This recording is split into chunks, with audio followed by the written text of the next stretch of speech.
বথুয়া শাকের পরোটা করছি। বথুয়া শাক সকালবেলা রান্না হয়েছিল, আলু দিয়ে বেগুন দিয়ে যেমন করে। আমি এগুলো শিখেছি পাঞ্জাবিদের কাছে। পাঞ্জাবিরা না কোনো কিছু ফেলে না। আমি মানে দিল্লিতে একটা স্কুলে চাকরি করতাম, রায়ন ইন্টারন্যাশনাল, খুবই নাম করা স্কুল এটা, all India, all over India এবং ওয়ার্ল্ডেও আছে অনেক জায়গায়।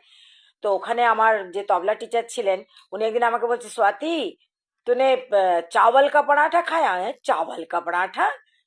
तो बोलছে, हाँ रे, पंजाबी तो कुछ नहीं फेंकते हैं, सब में पराठा बना देते हैं, वो भी हम आटा आटे के साथ मिला के पराठा बनाते हैं।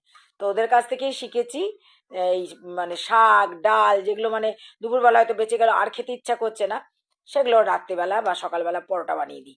তো আমি মেথি শাক দিয়ে করি, বথুয়া শাক দিয়ে করি, ডাল বেঁচে গেলে ডাল দিয়ে করি, সব কিছু দিয়েই আমি পরোটা করি। তখন আগে এটা ভালো করে মেখে নিই, এটার মধ্যে একটুখানি জোয়ান মিশিয়েছি, আর শাকটা যেরকম বানানো ছিল সেটা মিশিয়ে এবার এটা মাখবো, মেখে মেখে আমি পরোটা করব। মাখা হয়ে গেছে, এই যে দেখুন আমি আটাটা মেখেছি। আচ্ছা, আমি বথুয়া শাক বলেছি, এখানে বাঙালিরা অনেকে চিনবে না, বেতো শাক যেটাকে বলে। বেতো শাক আলু বেগুন দিয়ে রান্না করা হয়েছিল, দুপুরে অল্প একটুখানি খাওয়া হয়েছে, বাকি যতটা বেঁচেছিল সেটা দিয়ে, অনেকটাই বেঁচেছিল সেটা দিয়ে আমি পরোটা। এই পরোটা কিন্তু তিনকোনা হবে না, গোল গোলই পরোটা হবে। পরোটাটা একটু মোটা গোল গোল পরোটা হবে। আর ওটা তো ঘি দিয়ে ভেজে খায়, আমরা রাইস ব্র্যান অয়েল দিয়ে ভেজে খাবো আমরা।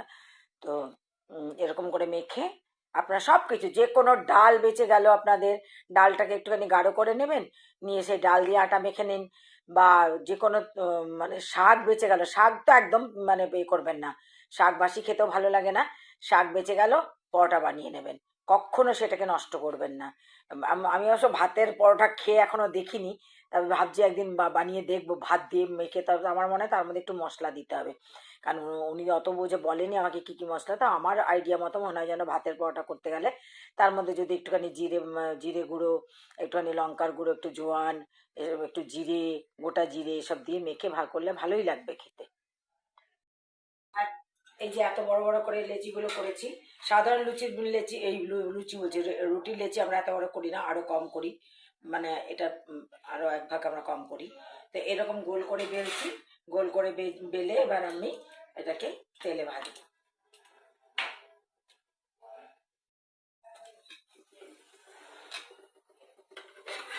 দেখুন কতটুকু তেল দিয়েছি, একদম জাস্ট গায়ে গায়ে তেল, কোনো কোনো তাওয়াতে কোনো তেল নাই, জাস্ট গায়ে গায়ে একটুখানি তেল। এরকম করেই আমি পরোটা বানাই, এবং এরকম করেই পরোটা খাবেন, বেশি তেল দিয়ে পরোটা ভেজে খাবেন না। দেখুন একটা হয়ে গেল, খেতেও স্বাদ হয় এই পরোটাগুলো। এই যে আমি আর একটা বেলে রেখেছি, আর বাকি এগুলো আছে, এগুলো আমি এখন যা খাবার খাবে সবাই, বাকি সকালের জন্য আমার কাজের বউ খাবে। আর আমি আজকাল ফেসবুকে খুব পড়ছি বাসি রুটি বাসি পরোটা, এগুলো শরীরের পক্ষে খুব ভালো, তো আমি ভেজে রেখে দেবো, সকালবেলা খাওয়া হবে। এখন লাস্ট পরোটা চলছে, এই তেল দিয়ে আমি একটু করে এই দিলাম, এক পিঠে দিয়ে দিলাম,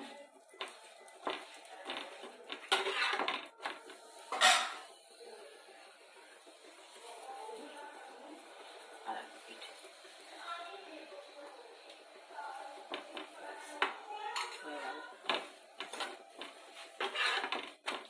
এইভাবে আপনারা করে খাবেন। আর এইভাবে যে যেরকম খেতে পারেন সে সেরকম খাবেন, সেরকম মশলাও দিতে পারেন। এর সাথে জিরে, গোটা জিরে দিলাম, জিরে দিতেও পারেন, বা আমি জোয়ান দিয়েছি। শুধু ডাল দিয়ে করলে তার মধ্যে মশলা দিতে পারেন, জিরে গুঁড়ো লঙ্কা গুঁড়ো দিতে পারেন। এই যে আমার এতগুলো হয়েছে, রাতে সব আমার হাজবেন্ডের দুটো, আমার একটা, আমার মেয়ের একটা হবে। আর কালকে সকালে আমার রাঁধুনিকে দেওয়া হবে, আমার কাজের বউকে দেওয়া হবে। আর আমার কালকে ব্লাড টেস্ট আছে, আমার চোখ অপারেশন হবে, সেই জন্য হসপিটালে যেতে হবে, তো সাথে করে নিয়ে যেতে হবে, কারণ সুগার টেস্টিংয়ের জন্য তো ব্রেকফাস্টের পরে আবার 2 আওয়ার্স পরে দিতে হয়। তো মনে করবেন না যে এতগুলো পরোটা আমরা সব এখন খাবো, তো আপনাদের যেমন মানে ইচ্ছা তেমনি বানাবেন। তাহলে ভালো লাগলে আপনারা বানিয়ে খাবেন, আমাকে কমেন্টস করে জানান অবশ্যই অবশ্যই। আমার রেসিপিগুলো ভালো লাগলে আমাকে লাইক শেয়ার করবেন, সাবস্ক্রাইব করবেন। আসি তাহলে, নমস্কার।